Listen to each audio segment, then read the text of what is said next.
Well, we were up in New Hampshire admiring the leaves, but somehow, someway, we've ended up back in Salem, Massachusetts again. Look at all of this. There's just something about the hustle and bustle down here that Allie cannot get enough of. I mean, I always like a good tourist town, no matter what the gimmick is. And when you live in Southern California like we do, there's something about visiting these East Coast walkable cities that's very attractive. Don't get me wrong, there's something about back home that I love too. Mostly being able to pull up in front of any business and having a packing spot, but it's nice to have a little bit of a change. It also doesn't hurt that because of the witch trials of the 1690s, Salem has become the de facto capital of all things spooky during the Halloween season like this. And if Allie loves anything, she loves Halloween. Now, speaking of Halloween and the witch trials, one of the few structures left in Salem from those 1692 trials is this very popular house over here with the long line in front of it. Today it's known as the Witch House, but this was the home not of one of the Salem witches, but of one of the judges that tried and sentenced the witches, Judge Jonathan Corwin. And it dates all the way back to 1640, which is when my 10 times great-grandfather with the same last name, father to son style, got to America. That is wild. And of course, to Allie, no trip to Salem is complete without a photo in front of the witch house, which we didn't get last time we were here last week. So of course we had to come back for a couple of fun ones. But while we're here, I've been doing a lot of reading about the Salem witch trials of 1692 lately, just about the whole hysteria and the whole tragedy of the situation, the victims that were hung or pressed. And that's inspired me to take a little walk to someplace we haven't been in Salem before. By the way, this is Allison's house from the movie Hocus Pocus. Look at that. It's the Ropes Mansion. We filmed this last year. Went to a bunch of Hocus Pocus spots in town. Everybody's checking out Hocus Pocus spots today in downtown Salem, but the only Hocus Pocus I'm interested in is the Hocus Pocus surrounding the 21 people who were put to death in the Salem witch trials. Down in the center of Salem, near the graveyard, there's a memorial to the victims of the trials. There are little stone benches with all the names of the victims. But where most people don't head is a 15-minute walk away from the witch house to the west to Gallows Hill, the actual place where the witches or accused witches were taken and hung. It's a little bit of a journey, I'm not gonna lie, but it's a much easier journey for us over here than for the poor women and men who were dragged from the city jail and hauled out this way as a public spectacle to meet their end. And that's where they were taken to, back there, Gallows Hill. A place that back in the 1600s, before all these buildings were here, was visible from downtown Salem. And of course, the whole idea was to publicly execute the witches, to put the fear of God or the devil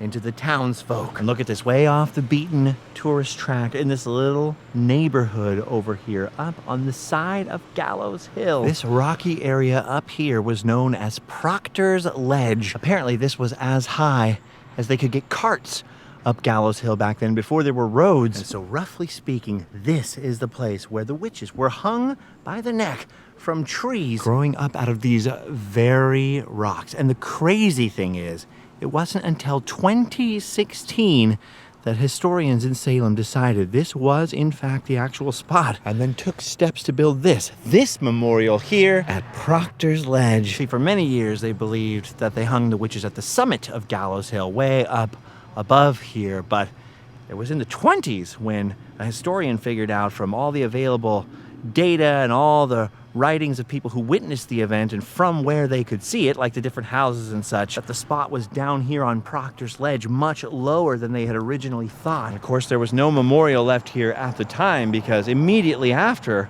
all of the hangings and the trials, it became a very sort of shameful period of Salem's history. The town wanted to not cover it up, but move on, and definitely it wasn't the right time for memorials back then. So like I said, it wasn't until 2016 that this was confirmed as the spot. Now, we've been to Salem a few times, and I've been reading about it more, and the touristy stuff is fun, the hocus pocus and the gimmicks are fun, but I just thought it was important to come out here and see this memorial just a little bit below the rocky ledges where these people met their fate. And the crazy part is, as we were standing out here, we actually met this lady who's up on the hill right now, who's a direct descendant of one of the quote-unquote witches, Martha Carrier over here.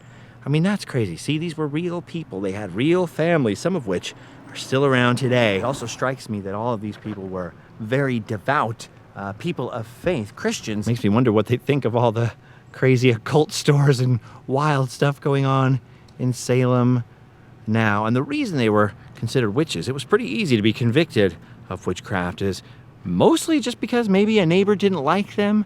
Maybe there were political reasons or neighbor feuds, or they just happened to be in the wrong place at the wrong time as the girls who were afflicted, as they called it. The girls that were going into hysterical fits and throwing themselves on the ground and saying they were being tormented by specters or kind of ghosts or projections of these witches, might see them or accuse them, or sometimes someone would be accused of witchcraft in the town, and to save their neck, literally, what they would do is confess, because if you confessed to witchcraft, you could be forgiven. And then you would have to name names of the other people you saw sign the devil's book. And so these were the brave people who would not confess to something they didn't do. These are the people who would not give in to the hysteria. Some of them even got in trouble, like John Proctor over there, because he said the whole thing was ridiculous. And that made them targets. Aw, Allie left her little hair barrette out here. Look at that. See, look at this. Here's Rebecca Nurse over here. She was the oldest one, I believe, of those accused of witchcraft. But all of them were mothers, grandmothers, daughters, sisters. Look at this. There were also men. There's the Reverend George Burroughs.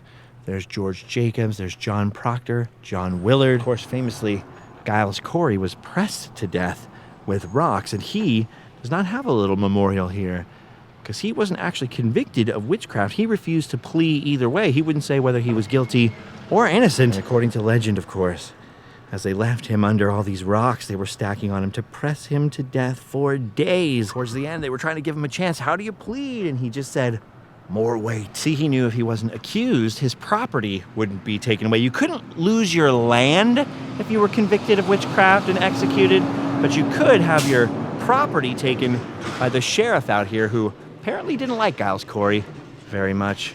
It's a whole long history. It's very complicated. People still argue to this day over the causes of the hysteria that caused people to accuse their neighbors of witchcraft. But there were hundreds of people eventually jailed and charged with witchcraft. And it wasn't until the governor's own wife was finally accused that he went, okay, something has to be done here. We got to put a stop to this. Pretty crazy. It's a whole long, deep history. And I'm looking forward to a time where I can come back to Salem where it's not Halloween time, it's not so crowded, and do it justice. You know, there are a lot of historical locations left, mostly not in Salem, mostly in Danvers, a neighboring town, which was known as Salem Village back then. Salem now was known as Salem Town. This is where they had the main court hearings. This is where they were sentenced, and this is ultimately where they were executed. And you'll notice here there are only 19 names at Gallows Hill, not the full 21, and that's because not everybody was put to death at this exact spot.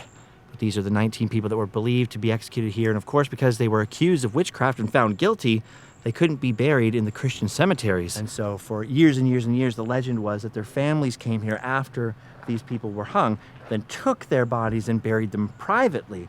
And when they rediscovered this place in the 2010s, they carried out archaeological work all over the hill and discovered there were no graves. And so that means that those legends were probably true, and that these people's families took them and laid them to rest. Some of them were here alone, like Bridget Bishop. She was all alone when she was brought out here, the first victim to be hung here at Gallows Hill. And then others, as you can see from the little plaques, were executed on the same day as each other, July for Rebecca Nurse, Susanna Martin, Elizabeth House, Sarah Good, and Sarah Wilds. And then in August, a new batch of victims, George Burroughs, Martha Carrier, George Jacobs, John Proctor, John Willard, and then all these women here, Martha Corey, Mary Eastie, Alice Parker, Mary Parker, they were all executed on the same day. So as you can see, things just kept getting crazier and crazier. Like I said, it wasn't until the governor's wife was accused of witchcraft that it all started to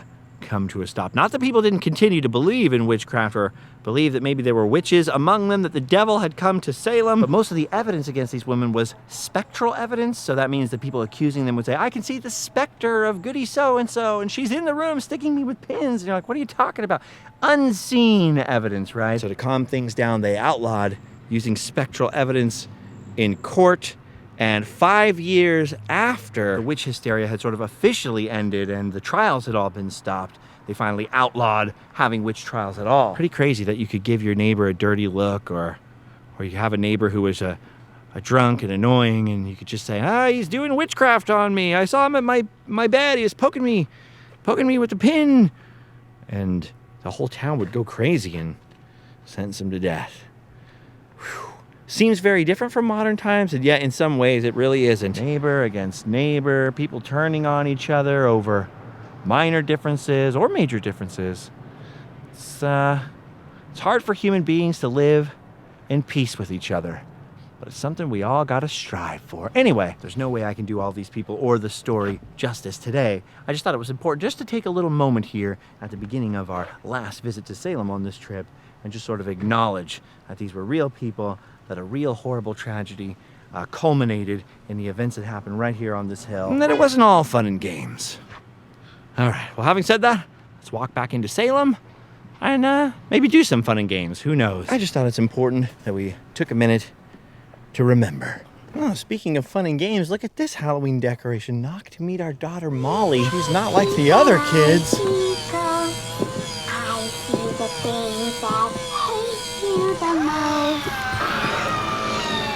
most. Oh, what a fun one. I love that even the new quote-unquote houses in Salem were built in the 1870s.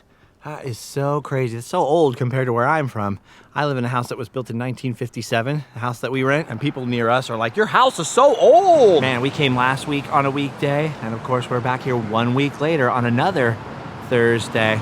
Last week was the parade, so it made sense why it was so crowded, but as you can see, doesn't matter what day of the week you're here. If it's in October, it's gonna be a little busy downtown. We were just talking to an older lady by the library who's like, I think it's gotten crazier than our town can even handle now, especially with parking. I'm like, yeah, I don't disagree with that. But then again, the local businesses depend on all this traffic and the economy's all built around it. So maybe it's not too much. Maybe they just need bigger parking garages. Hey, I remember this place, Jerry's Department Store. I remember seeing some good stuff in here. Let's see how busy it is inside. I definitely like these blow molds in the window. How much is that blow mold in the window? Arf, arf. Ooh, and there's a lunatic asylum sign. Ooh, look at that blow molded penguin. Man, where do they find them all? They've got so much Halloween stuff in here. It's just surprising. It's not all sold out by now. What in the world? Is that a costume? A cadaver costume? I like this place because it's like thrift shop, antique store, and just Salem swag store all rolled into one. Reminds me of our antique store down at home near Disneyland where we have a booth actually. Oh, what is that? A fake dissected frog? Gross. Wow, dude, would you look at the size of that blow mold collection? Not just Halloween, but they got Christmas stuff over here too. Man, these are great. Oh my gosh, I love the tree. I want that. Alley's in heaven in Salem and all the different shops. This is the kind of stuff we've been doing for days up in New Hampshire. Anytime we saw an antique store, it's like, pull over quick. Hey dude, look at this one. This one's ceramic. Oh my gosh. If this would fit in my suitcase, I would get it. I want one of these. Yesterday we were in Vermont and we saw an antique store that was built in an old carriage house. And they had a carriage in there that supposedly Abraham Lincoln once rode into Boston on. I'll tell you what, that is not the kind of stuff we see at home every day, that's for sure. All right, last year we kept seeing these blow-molded black cats, and we didn't get one. We are not making that mistake at this time because we never saw them anywhere else again. Allie is getting herself a Salem black cat. Ooh, that guy's probably dead now. Ugh. Okay, this is cool. They've got a box of old Salem postcards in Salem. I'd rather buy an old Salem postcard than a new one. Uh-oh, see? If Salem proves anything, it's that you shouldn't participate in witch hunts. They never work. Because look at this. I think there might still be some witchy stuff going on. That was fun, dude. This store is always fun. Good old Jerry, he's never steered us wrong. All right, well, we're not going to stay in Salem all day long. Today's another situation where we only have parking for a couple hours. So we cannot leave until we get Allie some food. Hangry Allie is not somebody you want to tango with. She's small, but she's vicious. Before we can even do that, though, we've got to cross through downtown Salem where all the action is over here and all the characters, so we can get back to our parking spot because we want to say goodbye to our friend Kevin over at his shop before he skips town for the day. You ever notice there's a lot of balloons in Salem? They love balloons here. It's fun down here. They got Salem Jack and they got all these creepy characters like this clown. You didn't want to do it. She said you were terrifying. She didn't want to give you the $1. Oh, there we go. Ready? Fun pick. Man, they used to hang these witches. Now you give them a couple of bucks and you can hang out with the witches. Hanging out is much better than the hanging. Ugh. All right, we're trying to make our way across town as fast as we can. There's so many fun distractions. Alley's in heels, so we're not going very fast either. And we've got to say goodbye to Kevin. And do me a favor, if any of you are here in Salem, come over here to Kevin's shop. Say hi to Kevin from us. I showed you this last week too, but Kevin owns the cutest store ever called Partridge in a Bear Tree, and there's all kinds of cute Halloween stuff in there, and he's been winning a battle against cancer. So if you've been watching Randomland, if you're from Randomland like us, come by, give Kevin a high five, say what's up to Kevin. Plus you can get some fun stuff. Kevin's shop is always packed because it has the best stuff in it, dude. So much Halloween stuff. There's Christmas stuff in here too. It changes seasonally. Salem tends to have a lot of really dark merchandise, and this is one of the only places I've seen that has a lot of really cute, fun, spooky merchandise. Look at the little cauldron cups. Look at that, they got spooky socks and everything. Plus, best of all, better than everything else in here, well, maybe other than the cat's meow, they have Salem Cat's Meow stuff. They have the best Salem stickers in here. I like these. I like these right here. I love all the vintage looking stuff. This guy freaks me out. I don't know that I love that. Or the witch bird, the creepy witch bird thing. Whoa, there's another witch behind me. Help! I'm surrounded by witches. Get away, witches. I haven't seen this many witches since I was at everybody's mother-in-law's house. What's the best stuff in here, Allie? The best stuff? Yeah. Like the cutest. There's a lot of cute stuff. There is. It's hard to pick, yeah. Oh, I know Allie's favorite thing. It was this. The ornaments. I love the Joanna Parker stuff. Oh, that's these guys over here. It's because we like vintage looking stuff. We're both the same with that. Oh, look at that. Yeah, man, there's a lot of really neat stuff in this store. But we're not here for the stuff. We're here for Kevin. But the stuff is very distracting, like the rest of the town. And you just can't get rid of the Sanderson sisters in Salem. Oh, no. All right, Allie is hungry. So we've decided to come over here to Longboards, right next door to Partridge in a Bear Tree, and see what they've got. Apparently all the locals love it. Plus, look at, they've got a coloring contest, and I'm gonna win it. Ooh, look at the weird fries you got, Allie. Delicious. New England style. I don't know if they're actually New England style. I just like saying that. Nice to see you got the lobster roll, you dinner roll. You like it, you lobster? You like it. Oh, it's a turkey sandwich, it's not a lobster. Sorry about that. Everything's lobster to me. All right. Well, Allie's hunger has been satisfied. And we walked around Salem a little bit more. It's too bad, man. We don't have enough time. There's so much to do here. There's all kinds of historic structures here and National Park Service structures, including some truly beautiful historic homes, and way too many shops for 1, 2, even 10 visits. Some things like the Salem Witch Museum that we still haven't been to have actual virtual queues, and they're so popular this time of year, they're sold out for the whole season. It's still fun to come on an impromptu visit. I mean, we weren't planning on coming last week. We weren't planning on coming today. It just sort of happened. Some things like America's oldest candy store, we just didn't have time for. This place, the House of the Seven Gables, I really wanted to check that out because I'm reading the book now. You know, the old Nathaniel Hawthorne classic based around this real house that was owned by one of his cousins, I think. I'm actually a fairly big reader, but I've never read that book before. Sadly, I'm just beginning it as I leave Salem and the actual House of the Seven Gables. That's okay. I have the feeling somehow that we'll be back again one day. We were lucky. We were only able to pull this trip off because we got the hookup on a place to stay up in New Hampshire, up in the mountains. We've met a lot of really cool people in Salem, but one of these days we'll have to find a good Salem hookup because Allie likes it here. You would live here in Salem, huh? Yeah. Yeah, I knew you were gonna say that. I'd live here if I could live in a house like that. Look at that.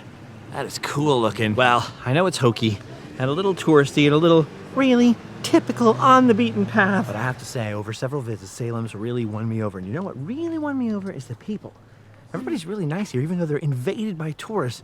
They're really friendly. That actually goes for New England as a whole. That's the thing I like the most about New England is the people. Everybody's really friendly, unless you're in traffic with them or unless they're a cashier. The cashiers aren't very friendly. But otherwise, all the people we've met up here in New England are wicked awesome. All right, well, now it's time to say goodbye to Salem. But not because we're done having an adventure today. What are you taking a picture of? It's everybody's mother-in-law! But because Allie has other stuff on her agenda before we leave the East Coast. If we can ever get out of Salem proper, we're gonna head 35 minutes up the coast to another old school Massachusetts town, Ipswich, for some history, and if everything goes according to plan, some treats. Wow, we lucked out, man. Pretty nice day today. Pretty nice day. Man, what a beautiful drive, dude. Everything up here is so old. We had to pull over because look at this. Look at this little house in Ipswich, which by the way was incorporated in 1634. That's a long time ago. This is the Whipple House from 1677. They managed to hold on to it all this time by investing in stocks. Kind of cool because it's right across the street from the Ipswich Museum. Look at this. We're not here on a day where it's open to go inside, unfortunately, but it's just neat seeing a house every inch as cool as the Witch House in Salem that gets so many visitors out here in this sort of rustic setting. There's a little pond down there, even though we're right in the middle of a town. Look at this, dude. Look at this little house. Speaking of witch houses, that is cool. Alexander Knight House, 1657, a recreation first period timber frame house. So the first settlers that mostly came over from England and Scotland built homes very much like this one right here with these thatched roofs and the wooden and dirt chimneys. Of course, the Native Americans taught them which crops would grow. Look, they're growing some pumpkins back there. And as the land became more settled and more prosperous, they started trading with England. They built stuff like this. This is incredible. This is real, dude. Some of you no doubt are from the East Coast and you're from New England and you're going, yeah, big deal, 1677, it's a little bit old. Well, I know we got a few watchers in Europe who are like, 1677, ha, the warranty's probably still good on that place. But like I said earlier, growing up where I did in Southern California, this is like crazy ancient history. Look at this little garden here in front of the house. That is awesome. So cool. Allie's changing her clothes in the minivan because this isn't our final stop in Ipswich. I just wanted to check this out. This is so cool. The Whipple House. Whipple. Awesome. We're going to take a couple of fun pics out here and then move along. But dear, that is sweet. Oh my gosh, it's bad timing because it's rush hour, so there's been a lot of traffic. But look at Ipswich. Ipswich is awesome. Look at this. To come downtown, we crossed a bridge built in 1764. That bridge is older than the United States. It's so cute down here. It's just crazy to me that you can walk around towns up here and see things that Ben Franklin could have seen or John Adams. Ooh, and Allie found some cute little rocks. How about that? Is that a Halloween one? Well, it was my idea to come here and see the old bridge and the old town. Allie loves all the old towns too. And now we're gonna head to a pumpkin farm because Allie wants some treats. She wants to see some pumpkins, even though we don't live here, so we're not going to carve them. You sad to go home? Kinda. But you love home. What about your fluffy cats? I do love my cat. But you also love New England. Check this out. Our rental car was a minivan with Wisconsin plates, so it was kind of nice. Every time someone would honk at me, I'd just be like, it's not my fault. I'm from Wisconsin. You flippin' dinner roll. Watch where you're driving. Sorry. Wisconsin! Wow, look at that building. I feel like I'm at Knott's Berry Farm. Look at that, 1640, that house. Well, that wasn't too bad. That wasn't a far drive at all. And now we've arrived at the Marini farm stand. And oh my gosh, look how many pumpkins are out here. Look at the size of that selection. Oh my gosh, there's so many pumpkins. So many pumpkins to choose from. I know Allie wanted to carve a pumpkin maybe for our host before we leave. Might have to grab a pumpkin from here to give to Becky. What do you think? Yeah. Yeah, I love it. They got big pumpkins, little pumpkins, pumpkins that climb on rocks. Awesome. Kind of weird seeing them laid out in little rows like this. We've been going to pumpkin patches all over New England the last couple of days. Some where they're grown, like in the field, and you do the U-pick kind of thing. Some that were like just little stands on the side of the highway that were cute. Tell you what, those rows look impressive from the side though, over here in front of that haunted house. Awesome. I have a serious question, and I'd like you guys to go in the links down below to my Facebook group, the Sometimes Mob, named after the Sometimes Vlog, another show that I do, little off-the-cuff vlogs, because I really need an answer to this. Is there anybody out there who likes the pimply pumpkins? Like, there are small ones, there are big ones. I assume not all of them are for carving, but there are some weird, freakish ones. Like, look at this. This is like a popcorn pumpkin right there. Do any of you like the pimply ones, the ones that are covered with bumps? What do you use them for? Do you eat them? Do you bake them? Do you carve them? I'll tell you the shortcut to the Facebook group right now. Sometimesmob.com. All right, it's not just pumpkins that we need. Supposedly they have wicked awesome snacks in here too. Ooh, they got pies and half pies, Al. Look at that. And look at this. Corn maze corn nuggets. Apple cider. Dude, can't stop thinking about those corn nuggets though. I've been around a long time. I've never seen a corn nugget. I've seen corn nuts. I don't know what those are, but they're cute. And oh my gosh, what is this? Hey, they have these donuts at home at Sprouts. These are my favorite donuts right here. Even I can have a treat. Wait a minute, I'm up here. I gotta have the apple cider ones. Oh, and here they are. Here's the regular gluten-y apple cider donuts for Allie. She's been having so many apple cider treats up here. Look at this. They got an apple cider donut whoopie pie. I still don't understand what a whoopie pie is, what the rules are, because there's so many different kinds. But they have them everywhere here. Look, you can have chocolate ones, cake ones, cookie ones, pumpkin ones, all different flavors. These are whoopie pies, those are whoopie pies. I don't know, those are just cookies, never mind. Just be kind of weird if you're like, honey, what are you doing in there? Making whoopie, huh? Pies. Fresh baked. Literally, did you see all those? Allie might be interested in the spiced pumpkin muffins, but mostly she's getting nervous. There's a couple of bees in here and it drives her insane.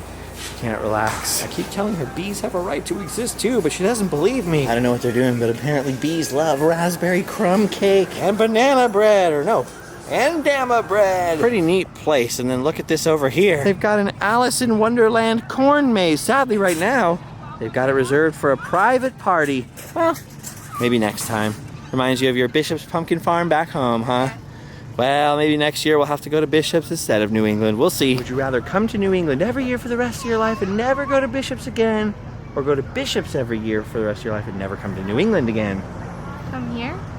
Really? Yeah. Oh, you heard it, New England. She likes you better. Bishop's is just one place. New England is a lot of places. Well, people always do what would you rather do, Walt Disney World or Disneyland? All right, we got a sack of stuff here. And now, as the sun begins to set over there, over the pumpkins, it's time to shut up for a while and do a little bit of driving because we're headed back up to New Hampshire. Oh, that's Agawam Diner. Maybe Agawam is a tribe up here.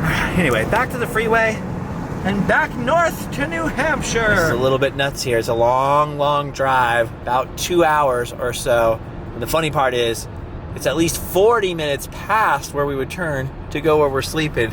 So we're gonna go at least an hour out of our way, minimum, to do this. But it's worth it, maybe. All right, here it is. We came all the way up out of our way, all the way to North Conway up here. An hour and 40 minutes out of our way, round trip, to get to Wicked Fresh Craft Burgers because they've got gluten-free fries and gluten-free fryers, gluten-free chicken nuggets. Oh, wicked nugs. We rarely get to eat together anywhere. And we came up here last year when we stayed in North Conway on our trip. It was like $500 a night up here, so I didn't think we'd ever come back. Luckily, we got the hookup staying in the cabin, which is an hour away, but still worth it to get some wicked nugs. You don't know what a big deal it is, dude. Even in the middle of the mountains in New Hampshire, there's more gluten-free stuff than there is in Orange County, California, which is insane. Everybody thinks like, oh, gluten-free, bro. That's like a LA trope. Nope. LA sucks at gluten-free, at least for celiac disease people that actually need it. And yet everywhere else in the country, you find gluten-free places like BB Bob, Wicked Fresh, or whatever. There it is. Food! Plus they got the wicked Cajun sauce, wicked good. Not gonna eat on camera because it's gross, but trust me, this stuff is good. Bro, that was so good. So good, bro. Fist bump, bro. Oh, and now nothing to do but drive back to the cabin. Show you guys where we're staying, since it's one of the last nights we're here. After that, it's pretty much straight back to Boston and the airport, back to California. Okay, couple hours later, and we've made it back to the cabin we're staying in. I promise it doesn't look this creepy in real life. I just saw how it looks on the camera and it looks so creepy. We are out here in the forest and it is pretty much pitch black out here. I mean, I can see more on the camera than I can see with the naked eye. Got a good camera for this stuff. There's acorns dropping in the forest. And that's the only sound. That and the rustling of the leaves underfoot. But this is where we've been staying. We've been staying at this awesome cabin. There's a lake over there in the woods that you can't see. And it's kind of, 30 minutes from anywhere, minimum. It's pretty cool. Definitely a change from home in Anaheim. That is for sure. It's been awesome staying out here. It was pretty creepy the first couple nights, just not being used to it and not really knowing the surroundings and it being really quiet. Let me grab this lantern here. But we've gotten used to it and now it's like very quaint and cute. There's little granite rocks everywhere. I'm sorry that it looks a little bit like a scary movie on the camera just because it's so dark, but it's pretty awesome. So yeah, we've been able to go full rustic on this trip, staying in a cabin, staying out in the woods away from anybody, and sort of going to cute little general stores and little towns with the little New England churches and seeing the leaves and sitting out here on a deck chair looking out at the lake that you can't see and just enjoying the peace and quiet after crazy days in Salem and whatnot. Not to mention Haunted Overload that we got to return to. And look at this. This has been so fun. We've been burning up all their firewood in here. We're going to go get some more to replace it tomorrow because Allie's been roasting little marshmallows that are shaped like ghosts. It's kind of a little bit of a mess in here right now because I don't know if any of you do this, but before I go home on an airplane from anywhere, I tend to sort of unpack everything and spread it out everywhere to repack it all. But look at this. There's a cute upstairs. I got a little loft with beds up here. There's board games and little creepy dolls. And our hosts are really good readers. There's all kinds of really good books in here. I really didn't have enough downtime, it turns out, for me to kind of just enjoy sitting around reading a book, but I would have loved to do that. Best of all, look at this. They have cats, and they bring their cats up here inside of this. It's a cattage, just to keep them sort of contained and safe at night. Oh, I don't want to show you everything and invade our host's privacy or anything, but it's really cute in here. Did you like staying here? Yeah, it's cute. I know, it's adorable. Scary the first time we came in because we got here at night, right? It was dark. It looks creepy from outside at night, but then you see it in the day and you're like, aw, super cute. So we've been having all kinds of little meals over here. We knew we were in good company when we saw the Mickey Mouse telephone. There's a kitchen, so Allie was able to cook me some gluten-free meals in here because she's a sweetheart. There was all kinds of fun up in this cottage. I saw some cats meow. There's cute vintage stuff everywhere and oil lamps that thankfully we didn't need because there's internet and electricity the whole time. Look at this. Look at all the old school James Bond and Nancy Drew and Hardy Boys mysteries. That's so cool. Vintage Saint books. That's so cool, man. I love it when I meet other people who read. Anyway, we had a wonderful time. Allie got to watch scary movies and cook marshmallows, and I got to edit videos up in here and sit on the porch and listen to the creepy sounds that Allie was too scared to go listen to outside, like the owls flying around. Pretty much, that's it now. We gotta clean this place up, pack up all of our belongings, head back to the Boston airport, and back to sunny Southern California, where it'll be a brisk 70 degrees again. Anyways, thank you guys for hanging out. Thank you for watching. Special shout out to all the people on Patreon who make all the traveling possible. And of course to our hosts for making this trip possible. As for us here and you at home, now that the video's over, we've all done our duty. Bunch of links down below. Check them out. And then you can go home and sleep well.